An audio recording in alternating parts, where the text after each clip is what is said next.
Today, I am excited to share with you the follow-up from the pet peeves of eBay buyers and flipping the side to the eBay sellers. So we're going to talk about the top 5 pet peeves of eBay sellers. Let's get right into it.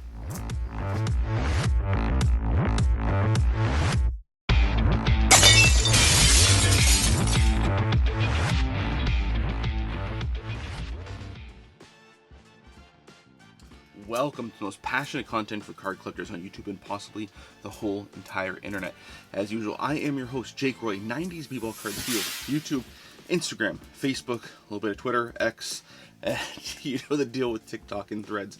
The summer is here. It's been a busy start to the summer, so we'll see if I have time, if things slow down here soon, hopefully. So, yes, we have got the top 5 pet peeves of eBay sellers. So again, looking at the other side of the coin, we looked at the buyer side. This time we're looking at the side from the sellers. So I do sell some on eBay. I'm primarily a buyer, but I have sourced a lot of information from a lot of people who do sell in volume. So this is going to be from the perspective of the buyer. This is what they like to see or what they don't like to see from buyers on eBay. And in my experience, being a better buyer, being a more informed and a conscientious buyer when I'm interacting with sellers just leads to more buying opportunities. So being a better buyer helps me get more in my collection. So that's the perspective that we're putting in. So let's get right into it. Alright, in no particular order, number 1 on this list, the first one we're going to talk about is non-payers. So eBay's put a lot of mechanisms in place to try to help prevent this from happening or reduce the occurrences. But people who win an auction or say they're going to buy something and they never pay. There are times that sometimes people have some issues with their payments setup, maybe a card got expired or whatever. There are some legitimate reasons, but there are other times that it's nefarious and people have no intention of paying. They just want to see that sale price on an auction especially, and they don't have any intention of paying. So there's not a lot of recourse that sellers have, and it is a big pet peeve because it just gums up the works for them, right? It's something that they have to relist. Sometimes people start to say that's nefarious from the seller, and when they didn't have any nefarious intention, it's just somebody won it and they didn't have any intention of paying. So that is the biggest one that I hear from a lot of sellers. I hear from buyers also, right? They don't like it when there's an auction that ends and then they see that same card relisted by that seller. They know it's a non-payer, so it's an annoyance all around. So that's the first one we have on the list. The next one is lowballers. So this is one where people will see something that's, accepting offers, whether it's for bid or best offer, buy it now. And people send in just really low, unbelievable offers. So this is a pet peeve of a lot of people. Now, some people do put minimum offers required, but even still, people will still DM them with lowball offers. So you imagine you get a card out there for $1,500 and somebody slides in your DMs or sends in an offer of like $300, $500, right? Some people say that there's a rule of thumb as far as how much of a percentage you can take off, and that doesn't always hold true because of different price points, right? Sometimes if you're taking 50% off of a card that's $1, not a big deal, but if you're taking 50% off of a card that's, again, $1,500, $2,000, that's a big deal, right? So sometimes the percentages don't always hold true at all price points, so there's not really a hard and fast rule, but I think in your gut, if you're a buyer, if the offer that you're sending is a lowball offer, right? And sometimes a seller, we talked about in the first one, might have an unreasonable asking price. That might be somebody that's just not open to offers. Even if you're sending something that you feel as though is a reasonable offer based on the market, if it's an unreasonable ask, it might be an unreasonable offer as well. So you have to look at it at 2 sides of the coin.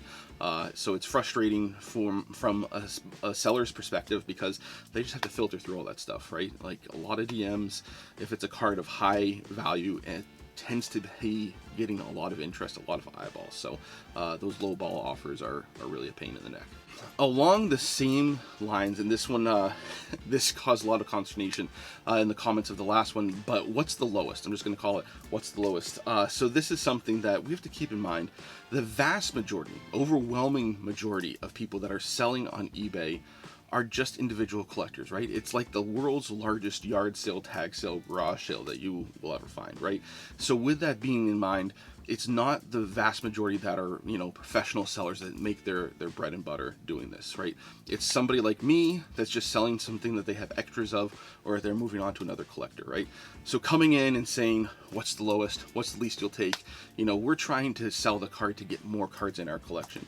It's a discourteous way of doing things, and you guys sit there and think in other settings, you probably wouldn't do that. You wouldn't go to a dealership and look at a car on the lot, kick the tires and say, what's the least you'll take for this car, right? There's a negotiation, there's a song and dance, right? You're not going to go to a bar or a club and see a prospective partner and say, your bed or my bed, right? It's just discourteous. It's not the nicest way of approaching a situation. So, what's your lowest? What's the least you'll take? What's your best on this? There's an easier way of going about that conversation. I talked about it with Cajun Cardboard. He had a live. We discussed this a little bit. See if I can splice in a clip from that. The question's always the same. Will you take fill in the blank less? Right. That's well, as long as you're not messaging and saying what's your lowest or what's your best. That's it. Jake, that's exactly where I was going. So one thing I'm not going to say is what's your lowest, which if I was the seller, that would piss me off and you would not even get a response, or the response would be what's your highest, right? Yep. Or absolutely. I would respond with 1,000 more than it's listed for. Something smart ass like that. That's what I would do. But the other thing, Jake, and this is not quite as bad, what's your lowest is awful.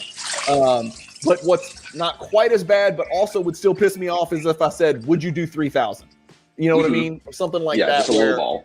A delusional lowball offer in contravention to the clear-cut comps on a card that sells quite often, that would piss me off as a seller as well, and I wouldn't respond. But if I put something on there, what I would do is I would, say, look, I'm looking at Card Ladder, the recent sorry to bother. I see you don't have offers. I'm looking at recent comps. I see these 3 sales. Would you take fill in the blank? And it would probably be, somewhere between 4,000 and 4,500. That's a lot less than he's asking, but I don't think that would offend him. And I think it would elicit a response, Yeah. Sometimes it's all about your posture and how you phrase it, and recognizing, things from the other person's perspective. The reason he didn't put offers is he probably didn't want to respond to a million lowball offers. Right. Now, he could have put a minimum offer of, 5,000 on here, and he didn't do that either, which is weird. So maybe he doesn't want to respond to any messages. So, but, no harm can be done if you try to get it. But it's just not the best way to do business, right? And a lot of sellers do not appreciate it. Sometimes you'll get a very curt response. Sometimes you get no response at all. It's just not the best way. It's not the most successful way of going about starting negotiation.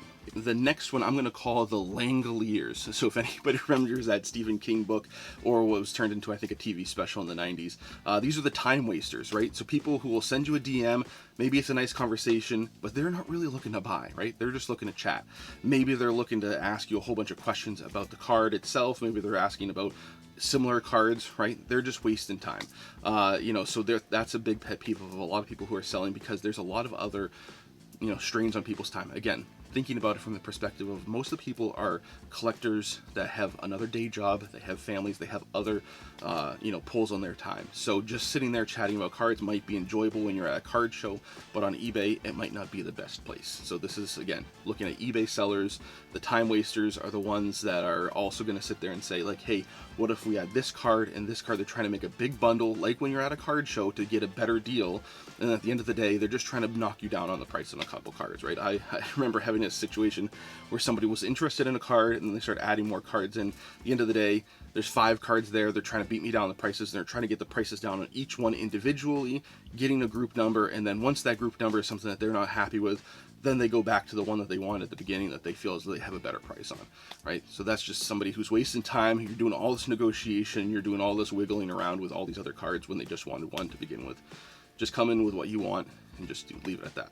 All right, before we get to the last one, well, we could probably do the last one, but you know me, I always have to do an honorable mention. So this is gonna kind of tie in with the last one, and I'm gonna call this the poke and the prod, right? These are the people who are asking you about a card and they want a ton of pictures. They want more pictures, more of this angle, of that angle. Can you take it out of the sleeve? Can you put in a different sleeve, different lighting, different angles, back, front, upside down, every different which way, with a flash, without a flash, just everything you can imagine.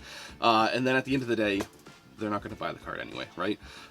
So those are the people that are really frustrating because it takes a lot of time, right? It takes time to take the pictures, get them in the right angles to list the card, make sure the descriptions are right, all that type of stuff. And then when you have people that are interested, but they want all these other pictures, you know, it tends to get frustrating. I even had a situation where a card, someone was asking for more pictures. I sent them more pictures. I asked if there's anything specifically that they were interested in pictures of. I sent them pictures of that. It went to eBay authentication. eBay authentication, as many of us know, actually does check that the description and the condition that you state does match the card that's actually in hand. It passed eBay authentication. They said that my description and the condition note was good. And then a year after the purchase was made and the card was sent and arrived successfully, then the person DM'd me and said, oh, this card had an issue that you didn't state. You know, and again, it was one that I had taken copious amounts of pictures on because I wanted to make sure that the condition was okay. That's really frustrating, right? When there's a poke and a prod and then the sale comes and a year later they say something about it. So don't be that guy, right? So that was the honorable mention. So the last one on the list, you know, so this is really going to be number six on the list. We've got the non-negotiators. So these are the people that maybe they'll send you that offer on that card. You'll send a counter offer as a seller and then hear nothing, right? There's no conversation back and forth. There's no counter to the counter, right? And if you think about it, if you're at a card show and you see a card in somebody's showcase, right? It's a $100 card and you say, hey, will you take, let's say you go with a low offer and say, will you take 50 on that card? And they come back and they say, let's go 75. And you just walk away, right? That's essentially what you're doing in a digital framework. So in that situation, if you offered 50, they came back at 75 and you don't want to pay 75, maybe you'll say 60, maybe you'll say 65, maybe 70, right? Trying to negotiate, find that middle ground. But in person, I feel as though there's a lot more back and forth, and some buyers on eBay I've been hearing are not interested, right? If they send you an offer, that's their offer. They want a yes or a no, right? And that's frustrating from a seller's perspective because sometimes there is wiggle room, but you have to be willing to kind of, you know, again, it's a dancing partner type of situation, right? So you give a little, you get a little, go back and forth. So if you are that person that is sending an offer and you get a counter offer from a seller, just respond, right? If it's not going to work, you can say that. You can say, no, I'm standing firm at my first offer, right? And that's okay too. But just no response doesn't give the seller much to go off of, and they can't really help you get the card if it is something you want in your collection. So don't be that person. That's the person that's not going to negotiate, the non-negotiator. So that's what we've got. Those are the 5 plus one more. So we got up to 6 that we have for the 6 pet peeves of eBay sellers. So if you're new here, please consider subscribing, hit that bell icon so you don't miss any videos in the future. New videos drop once or so a week. We've got new videos on pack openings, collector interviews occasionally, occasional grading reveals, occasional show reviews, and so much more. We'll talk later.